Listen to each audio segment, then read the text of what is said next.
அவர் பிறந்த நாளை கொண்டாடலாமா கொண்டாடக்கூடாதா, யாரோடு கொண்டாட வேண்டும் என்பதெல்லாம் அவருடைய தனிப்பட்ட விருப்பு வெறுப்புங்க.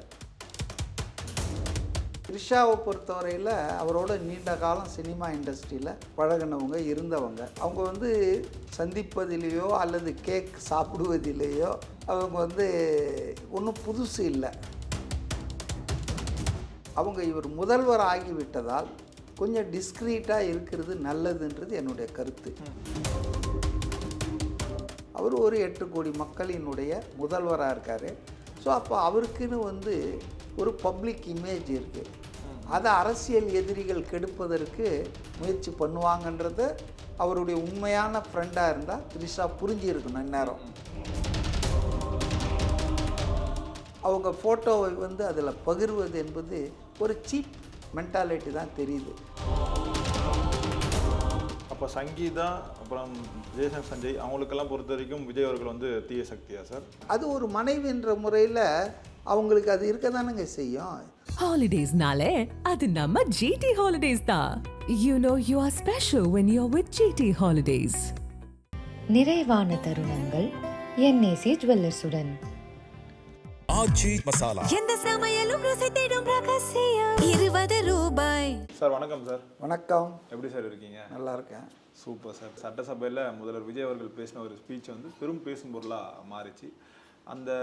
அந்த பொருள், அந்த பேசு பொருளான அந்த ஸ்பீச் ஒரு நாள் நீடிக்கும்ன்ற நிலையில் நினச்சிட்டு இருந்தோம். ஆனால் அது அந்த சாயந்தரம் வேலையிலே அந்த ஸ்பீச் அப்படியே மாறி இன்னொரு பேசும் பொருளாக மாறினது அந்த புகைப்படம் தான். த்ரிஷாமம் வெளியிட்ட அந்த புகைப்படம். இந்த புகைப்படத்தில் நிறைய பேர் நிறைய விமர்சனங்களை வைக்கிறாங்க. பாருங்கள், ஒரு பக்கம் என்னுடைய பிறந்தநாள் விழா கொண்டாட மாட்டேன்னு சொல்லிட்டு சட்டமன்றத்தில் சொல்கிறாரு. இன்னொரு புறம் இந்த மாதிரி 2 பேர் மட்டும் ஒரு பிறந்தநாள் விழா கொண்டாடிட்டு இருக்காங்க. இதுதான் அவங்க முதல்வர் விஜய் பண்ணுற வேலையாக சொல்லி கேட்டுட்ருக்காங்க. இந்த விஷயத்தை எப்படி பார்க்குறீங்க? முதல்வர் ஒரு ப்ரைவேட் பர்சன். அவர் பிறந்தநாளை கொண்டாடலாமா கொண்டாடக்கூடாதா, யாரோடு கொண்டாட வேண்டும் என்பதெல்லாம் அவருடைய தனிப்பட்ட விருப்பு வெறுப்புங்க. இதில் நிர்வாகமோ அரசாங்கமோ அரசியலோ இல்லைங்க. Purely private affair. அதை பற்றி நம்ம கருத்து சொல்கிறதுக்கு என்ன இருக்குங்க? நம்பர் 1. ஓகே. நம்பர் 2, இப்போ த்ரிஷாவை பொறுத்தவரையில் அவரோட நீண்ட காலம் சினிமா இண்டஸ்ட்ரியில் பழகினவங்க இருந்தவங்க. அவங்க சந்திப்பதிலேயோ அல்லது கேக் சாப்பிடுவதிலேயோ அவங்க ஒன்றும் புதுசு இல்லை. ஆனால் அவங்க இவர் முதல்வர் ஆகிவிட்டதால் கொஞ்சம் டிஸ்க்ரீட்டாக இருக்கிறது நல்லதுன்றது என்னுடைய கருத்து. ஏன்னா now is not no more a super star, film colleague, அப்படிலாம் ஃப்ரெண்டுலாம் இல்லை. அவர் ஒரு 8 கோடி மக்களினுடைய முதல்வராக இருக்கார். ஸோ அப்போ அவருக்குன்னு ஒரு பப்ளிக் இமேஜ் இருக்குது. அதை அரசியல் எதிரிகள் கெடுப்பதற்கு முயற்சி பண்ணுவாங்கன்றத அவருடைய உண்மையான ஃப்ரெண்டாக இருந்தால் த்ரிஷா புரிஞ்சிருக்கணும். இந்நேரம் அப்படி இருக்கும்போது அவங்க ஃபோட்டோவை அதில் பகிர்வது என்பது ஒரு சீப் மென்டாலிட்டி தான் தெரியுது. அதாவது சீஃப் மினிஸ்டர் எனக்கு ரொம்ப நெருக்கம், இன்றைக்கி சிஎம் எனக்கு பெட்டு அப்படின்னு சில பேர் ஃபோட்டோலாம் பகிர்வாங்க. இது ஒரு பைத்தியங்கள் தான்.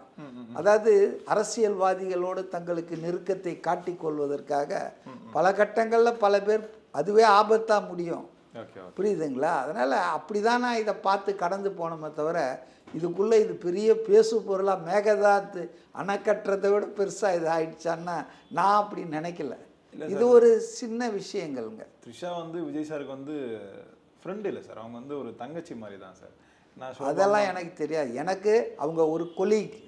இண்டஸ்ட்ரியில் ஒரு ஆஃபீஸில் நாங்கள்லாம் பெண்களோட வேலை செஞ்சுருக்கிறோம். பெண்களோட பல கல்யாணங்களுக்கு போயிருக்கோம், கொலீக்ஸ் கல்யாணத்துக்கு.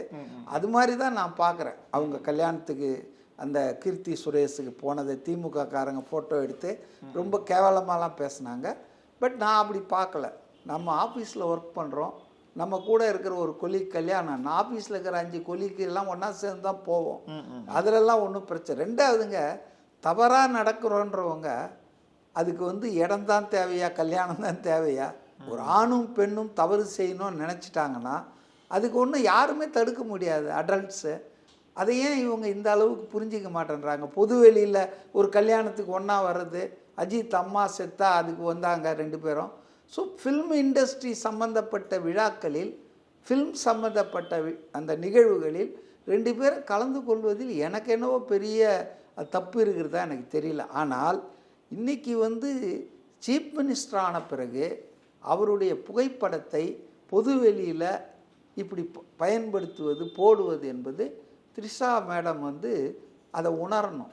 Is now the leader of 8 crore Tamils, not only your friend.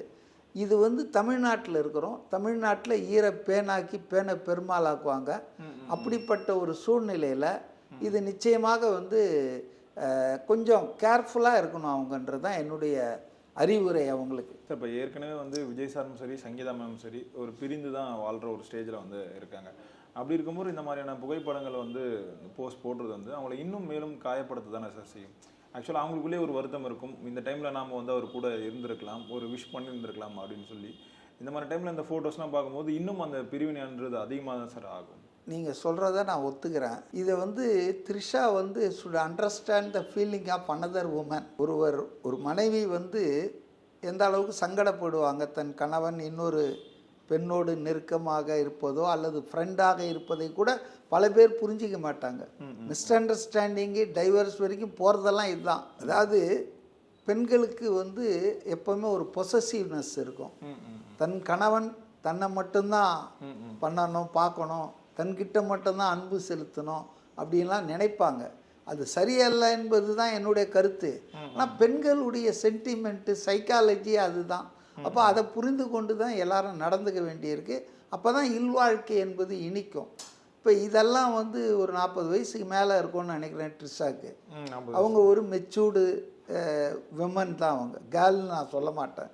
ஒரு மெச்சூர்டு உமனாக இன்னொரு உமனுடைய சென்டிமெண்ட்டு அவங்களுடைய ஃபீலிங்ஸ் அவங்களுக்கு புரியணும். இந்த மாதிரி நேரங்களில் இது மாதிரிலாம் நம்ம செஞ்சால் அதன் விளைவுகள் பர்சனலாக என்ன ஆகுதுன்றது ஒரு பக்கம், அரசியல் ரீதியாக எப்படி அவருக்கு கெட்ட பேரை உண்டாக்கும் அப்படின்றத புரிந்து கொண்டு செய்வாங்களா, இல்லை அவங்க நோக்கம் என்னன்றது எனக்கு புரியல.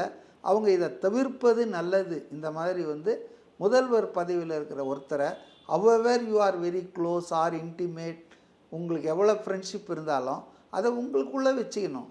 அதை வந்து ஒரு சமூக ஊடகத்தில் போடக்கூடாது. அது வந்து தவறுன்னு தான் நான். அதையே வந்து நிறைய பேர் வந்து இந்த டீ கோட்லாம் பண்ண ஆரம்பிச்சிருக்காங்க. அதுக்குள்ள நம்ம அதிகமா போகலாம். அது வந்து ஒரு ஏஞ்சலோட குறியீடுன்னு வந்து சொல்றாங்க. அதெல்லாம் அந்த அளவுக்கு ஆராய்ச்சி இல்ல அந்த அளவுக்கு ஆராய்ச்சிலாம் நம்ம போக வேணாம். இது வந்து ஒரு பொது வெளியில் இருக்கிற ஒரு ஒரு தலைவர், அரசியல் கட்சி தலைவர், அவருடைய பேரை டேமேஜ் பண்ணுறதுக்கான ஒரு ஒரு பொட்டன்ஷியல் அதில் இருக்குது அந்த ஃபோட்டோவில். நான் அதை இல்லைன்னு சொல்ல மாட்டேன். அதை அவங்க உணரணும். இப்போ திரு விஜய் வந்து கூட சொல்லுவார், சொல்லலாம். தெரியாமலே விஜய் சாருக்கு தெரியாமல ஏதாவது போஸ்ட்லாம் போடுறாங்க, அவங்களுக்கு தெரியாம தான் பண்ண முடியும். நீங்கள் என்ன சொல்கிறத பார்த்தா அவர்கிட்ட அப்ரூவல் ஃபைல் அனுப்பிச்சு அவர் அப்ரூவல் பண்ணி ஓகே பண்ண பிறகு தான் அவங்க வந்து ட்விட்டரில் இன்ஸ்டாலெல்லாம் ஃபோட்டோ போட்டுட்ருக்காங்களா? சீஸே இண்டிபெண்ட் லேடிங்க. நீங்கள் அண்டர் எஸ்டிமேட் பண்ணாதீங்க. புகைப்படத்தை அவர் ஏதோ அவங்ககிட்ட பெட்டி பாம்பு மாதிரி அடங்கி இருக்கிற மாதிரி தான் சார் தெரியுது நமக்கு. அதற்கெல்லாம் நான் கமெண்ட்ஸ் சொல்ல விரும்பலை. பர்சனலாக நான் வந்து இதுக்கு மேலே நான் பேச விரும்பலை. அரசியல் ரீதியாக பேசுங்க, நிர்வாக ரீதியாக பேசுங்க. பொது வாழ்க்கைக்கு வந்துட்டாரு, மக்களுக்காக நல்லது பண்ணுறேன்னு சொல்லிட்டு இந்த மாதிரியான வேலைகள் பண்ணும்போது மக்களை விமர்சனம் என்ன வேலை பண்ணுறாரு நீங்கள் சொல்கிறதே என்ன வேலை பண்ணுறாரு? ஏங்க அவருடைய கொலீகோட அவர் கல்யாணத்துக்கு போகிறது, ஒரு ப்ரைவேட் இடத்துல இருக்கிறது, இது ஒன்றும் தப்புன்னு நினைக்கல. இதெல்லாம் வந்துங்க நமக்கு அந்த அளவுக்கு நம்ம பண்பாடு அப்படி வளரல. நம்ம வந்து இன்னும் பொத்தி வச்சிட்டு இருக்கோம். வெஸ்டர்ன்லலாம் இதெல்லாம் ஒன்றுமே கிடையாதுங்க. அதனால் அவர் வந்து நிர்வாகத்தில் கோளாறு, அவர் ஆட்சியை கவனிக்காமல் அந்த புறத்திலே படுத்துட்ருக்கிறாரு அப்படின்னு அந்த காலத்தில் அரசர்களை பற்றி சொல்லுவாங்க. அந்த காலையில் 9:30 மணிக்கு வந்துடுறாரு, சாயந்தரம் 5:30 மணி வரைக்கும் உட்கார்றாரு. பிறந்த நாள் அன்று கூட மார்னிங் டு ஈவினிங் சட்டசபையில் உட்காந்துருந்தார். அவர் நினச்சிருந்தா அன்றைக்கி அவாய்ட் பண்ணியிருக்கலாம். யார் என்ன கேட்க போகிறாங்க? அவை முன்னவர் குறித்து வச்சுட்டு இருக்க போகிறா, அடுத்த நாள் பதில் சொல்ல போகிறாரு, டிவியில் பார்க்க போகிறாரு. ஆனால் அவர் ரொம்ப சட்டமன்ற கூட்டத்தொடருக்கு முழு மரியாதை கொடுத்து முழு நேரமும் அவர் இருந்தார். புரியுதுங்களா? அதனால் அவருடைய ஆட்சி நிர்வாகம் அதை பற்றி ஏதாவது இருந்தால் நம்ம பேசலாம். தனிப்பட்ட வாழ்க்கை இதுக்கு மேலே பேசலாம். அது வேண்டாம். நான் லாஸ்ட்டாக வேறு கொஸ்டின் கேட்குறேன் சார். தாவேக தொண்டர்கள் வந்து திமுகவை பார்த்தோ இல்லை பாஜகவை பார்த்தோ பயப்படுறது இல்லை சார், த்ரிஷா மேம் பார்த்து தான் பயப்படுறாங்க. ஏன் பயப்படணும்ன்றான்? ஏன் பயப்படணும்? பர்த்டேவோ ஏதாவது ஒரு முக்கியமான ஒரு நாட்களில் வந்து ஏதாவது ஒரு புகைப்படத்தை ஷேர் பண்ணி அது வந்து எதிர்க்கட்சிகள் வந்து ஒரு டூலா பயன்படுத்துறாங்க. இல்லை, எதிர்க்கட்சிகள் எப்படிங்க அதை டூலாக பயன்படுத்தலாம்? இதென்னா மாரல் போலீஸா? எதிர்கட்சியில் இருக்கிறவங்கலாம் நான் ஏகப்பத்தினி விரதர்களா? நான் அதுக்கு மேலே நான் பேச விரும்பல. வந்து மனைவி துணைவி ஏங்க தீய சக்தின்னு பாருங்க. அவங்க வந்து எங்கேயும் வந்து கிளைம் பண்ணாங்க தூய சக்தின்னு சொல்லிட்டு. தீய சக்தின்னு சொல்றது, தூய சக்தின்னு சொல்றத நீங்க தவறா புரிஞ்சிட்டு இருக்கீங்க பல பேர். தீய சக்தின்றது மக்களுக்கு எதிரானவர்கள், தீமை செய்தவர்கள், மக்கள் பணத்தை கொள்ளையடித்தவர்கள், ஆட்சி அதிகாரத்தை சுயநலத்துக்காக பயன்படுத்தியவர்களை தான் எம்ஜிஆர் தீய சக்தின்னு சொன்னார். விஜய் ஒன்றும் கண்டுபிடிச்ச வார்த்தை இல்லை இது. எம்ஜிஆர் சொன்னார், அதை வந்து ஜெயலலிதா அவர்கள் ரிப்பீட் பண்ணாங்க. தூய சக்தின்னு சொல்கிறது என்னன்னா, இல்லை அவர்கிட்ட எந்த தப்பும் இருக்காதா? விஜய்னா மனிதர் தானே, மானுடர் தானே, அவர் என்ன கடவுளா? கடவுளே தப்பு பண்ணுறாங்க. அதனால் அவர் வந்து தூய சக்தின்றது என்னுடைய ஆட்சி, என்னுடைய அரசியல், மக்களுக்கான அரசியல், லஞ்ச லாவண்யமற்ற ஒரு அரசு நிர்வாகம், ஏழை எளியவர்களுக்கான அரசாங்கம், இதை தான் அவர் தூய சக்தின்றார். உடனே நீங்கள் பர்சனலாக அவர் என்னவோ தூய்மைனா எப்படியும் அப்படி இருக்க முடியாதுங்க. மனிதர்கள் தவறே செய்யாத, காந்தியே தவறு செய்திருக்கிறேன்னு அவருடைய சத்திய சோதனையில் எழுதியிருக்காரு. காந்தியை விட இப்போ யாராவது இருக்காங்களா? அப்படி இருக்கிறேன்னு சொன்னால் அது பொய். ஆனால் தீய சக்தி தூய சக்திக்கு அர்த்தம் பர்சனலாட்டி இல்லை, அது ஒரு பாலிட்டிக்ஸு, க்ளீன் பாலிட்டிக்ஸு. இது வந்து கரப்ட் பாலிட்டிக்ஸு. மக்களுக்கு எதிரானதால் அதை தீய சக்தின்னு சொல்கிறாங்க. இது மக்களுக்கு ஆதரவானதுன்றதால் தூய சக்தின்றாங்க. It is nothing to do with individuals behaviour, attitude, அந்த கேரக்டரெல்லாம் வச்சு சொல்ல. நீங்கள் அப்படி தப்பாக புரிஞ்சிக்கிட்டு இருந்தால் மாற்றிங்க. இல்லை, கேரக்டரை வச்சு தீய சக்தி தூய சக்தின்னு சொல்ல. கவர்னன்ஸ் யாருக்காக நடக்குது? மக்களுக்காகவா, மக்கள் நலனுக்காகவா, இல்லை மக்களை துரோகம் பண்ணி நடக்குதா? இதை தான் கேரக்டரைஸ் பண்ணுறாங்க தீய சக்தி, ஈவில் ஃபோர்ஸ். நேற்று கூட சொன்னார் விஜய், ஈவில்லாம் சொல்கிறாங்க, ஈவில்ஸ்ன்றாங்க, எங்களை தீய சக்தின்றாங்க. ஆனால் டெவில்ஸுங்க இதை பேசக்கூடாதுன்னாரு. பேய்கள் வந்து எங்களை வந்து தீய சக்தின்னு சொல்லக்கூடாதுன்னாரு. அதனால் இதெல்லாம் ஆட்சி, அரசு, பாலிட்டிக்ஸ் தாங்க. Nothing to do with personal characteristic. அதெல்லாம் நம்ம பேசணும்னு வச்சிங்களேன், அது எல்லையே இல்லாமல் போயிடும். அதுக்காக சொல்ல. நீங்கள் திரும்பவும் அதே தான் சொன்னீங்க. இல்லை தூய சக்தி தீய சக்தினா பர்சனல்ஸை பற்றியே கிடையாது. அது கவர்னன்ஸ், இஷ்யூ ஆஃப் கவர்னன்ஸ், ஆட்சி நிர்வாகம் யாருக்காக எப்படி நடக்குது, அதை வச்சு தான் இது தீய சக்தியா, ஊழல் சக்தியா, தூய சக்தியா, நல்ல சக்தியான்னு முடிவு வரணும். அப்போ சங்கீதா அப்புறம் ஜேசன் சஞ்சய் அவங்களுக்கெல்லாம் பொறுத்த வரைக்கும் விஜய் அவர்கள் வந்து தீய சக்தியா சார்? அவங்களுக்கு அவர் எப்படி இருக்காருன்றது எனக்கு எப்படி தெரியும்? என்ன கேட்குறீங்க? நீங்கள் சொல்கிற பிரகாரம் வச்சு நான் வந்து அவங்க மனசில் அவரை பற்றி என்ன மதிப்பீடு இருக்குது, அவங்க அனுபவம் என்ன, பர்சனல் அனுபவம் நமக்கு தெரியாது இல்லைங்களா? நம்ம எங்கேயோ இருக்கிறோம், இல்லை சார், தெரியாமல் நம்ம கமெண்ட் பண்ண முடியாது. ஆல்ரெடி அந்த டிவோர்ஸ் கேஸ்லேயே வந்து மென்ஷன் பண்ணியிருப்பாங்க, சொல்கிறாங்க, மனவலியை சொல்கிறாங்க, இந்த மாதிரிலாம் வந்து சொல்கிறாங்க. அது ஒரு மனைவின்ற முறையில் அவங்களுக்கு அது இருக்க தானேங்க செய்யும். தமிழ்நாட்டில் பிறந்த அல்லது அவங்க இலங்கையில் பிறந்திருந்தா கூட உலகம் பூரா இருக்கிற பெண்கள் ஒரே மாதிரி தான். நான் தான் சொன்னேன், my husband is for mine only, என் கணவன் எனக்கு மட்டும்தான்.